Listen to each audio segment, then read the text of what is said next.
कहना चाहता हूं कि आशुतोष बिसेन और आशुतोष बिसेन का पूरा संगठन आपकी लड़ाई में आपके साथ खड़ा है।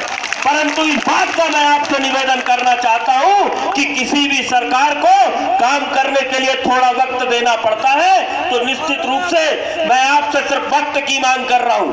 अगर एक पर्याप्त समय के अंदर कांग्रेस पार्टी ने आपकी मांगों पर ध्यान नहीं दिया, तो मैं आप लोगों को इस बात का वो कहना चाहता हूं कि कांग्रेस पार्टी का चोला उतार करके आपकी लड़ाई में आपके साथ खड़ा रहूंगा, चाहे उसके लिए धरना करना पड़े, प्रदर्शन करना पड़े, लाठी चार्जों को झेलना पड़े या आप लोगों के साथ जेल जाना पड़े। आपका ये भाई, हमारी पूरी टीम आदरणीय शर्मा जी के नेतृत्व में आपके साथ खड़ी रहेगी। इसी आशा और विश्वास के साथ मैं पुनः आप लोगों से एक बात का निवेदन करना चाहता हूं कि निश्चित रूप से जब सरकारें चुनाव के पहले जब नेता आते हैं तो उनका रुख दूसरा होता है, और जब सरकार में बैठ जाते हैं कोई भी राजनीतिक दल का व्यक्ति हो, उनका रुख और उनकी प्रमुखता दूसरी होती है। हमारी एकता में हमारी ताकत है। मैं बालाघाट का रहने वाला हूं। हमारे यहाँ पे एक छोटा सा उदाहरण आपको बताना चाहता हूं। एक स्ट्रीट वेंडर प्रोटेक्शन एक्ट सन 2014 में कमलनाथ जी जब नगरीय विकास मंत्री थे वो लेकर आए थे, लेकिन हमारे बालाघाट में स्ट्रीट वेंडर्स को हटाने का काम कलेक्टर बालाघाट कर रहा था। मैं उनके पास गया, उनको समझाया कि ये कमलनाथ जी ने कानून भारत की संसद में पास कराया था और आप इनको हटा के इस कानून का उल्लंघन कर रहे हो। उसने बोला ये कागज को आप अलग रखो, मैं इनकी उचित व्यवस्था बना करके दूंगा। मैंने बोला ठीक है भैया। हम लोग बाहर आए, मैंने कहा कितने पथ विक्रेता हो बालाघाट में? तो बोले भैया 800 लोग 8 तरफ अलग अलग जाते हैं। हमने 800 लोगों को एक माला बना दिया, एक सूत्र में बना दिया। मैं आपको बताना चाहता हूं 800 लोगों के साथ एक ही प्रदर्शन करे, उसके अंदर में हमारा जिला प्रशासन हिल गया और दोबारा किसी स्ट्रीट वेंडर के पास कलेक्टर की औकात नहीं हुई कि वो चले जाए कि तेरे को तेरी जगह से हम हटा देंगे।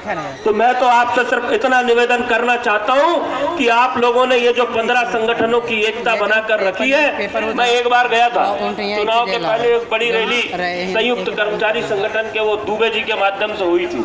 बाल वाल मुनाने का काम अतिथि शिक्षक और बहुत सारे लोगों ने करे थे। तब में और अब में बड़ा अंतर है। तब हजारों लाखों की संख्या में लोग थे और आज आप कहने को 15 संगठन है, लेकिन 15 संगठन के हिसाब से आपकी संख्या कम है। अगर आप सरकार से अपना हक मांगने के लिए आए हैं तो मैं तो आपसे इस बात का निवेदन करूंगा कि अगली बार जब भी आंदोलन करो तो इस शाहजहानी पार्क में घुसने के लिए जगह न बचे, ऐसा आंदोलन करना, नहीं तो आंदोलन मत करना। लोकतंत्र में सिर गिने जाते हैं, आपके साथ कितने लोग खड़े हैं। अगर आपके साथ कारवां होगा तो सरकारों को आपके सामने झुकना पड़ता है, आपकी मांगों को मानने के लिए मजबूर होना पड़ता है। निश्चित रूप से यहाँ पर जितने भी हमारे लोग बैठे हैं, सभी विभिन्न संगठनों की लड़ाई वर्षों से लड़ते आए हैं और मैं आप लोगों के बीच में नया हूँ। बहुत कम लोग ऐसे हैं जो मुझसे व्यक्तिगत तौर पर परिचित हैं, तो हमारे और आपके विचारों में थोड़ी सी असमानता हो सकती है, परंतु इसी बात के साथ कि आपके हक की लड़ाई में हम हमारे संगठन के साथ हमेशा आपके साथ खड़े रहेंगे, चाहे जो भी परिस्थिति हो। धन्यवाद। जय हिंद, जय भारत। बहुत बहुत धन्यवाद आदरणीय आशुतोष बिसेन जी। मैं आपसे दो बातें बिल्कुल आपके संज्ञान में डालना चाहता हूं। पहली बात तो जो आपने कही कि शाहजहानी पार्क में जगह नहीं होनी चाहिए। आदरणीय भाई साहब, वक्त खाने पीने का हो गया है। जब आदरणीय मंत्री महोदय हमारे मंच पर आएंगे तो उस समय जो मंजर आप कह रहे हैं वही मंजर दिखाई देगा, इस बात का हम विश्वास दिलाते हैं। रही दूसरी बात, आपने कहा कि सरकार को वक्त दो, हमने तो दिया है। दूसरी बात, जो लोग आज यहां पर बैठे हुए हैं किसान मजदूर परिवारों से हैं और इनकी कुछ मांग तो है ही नहीं।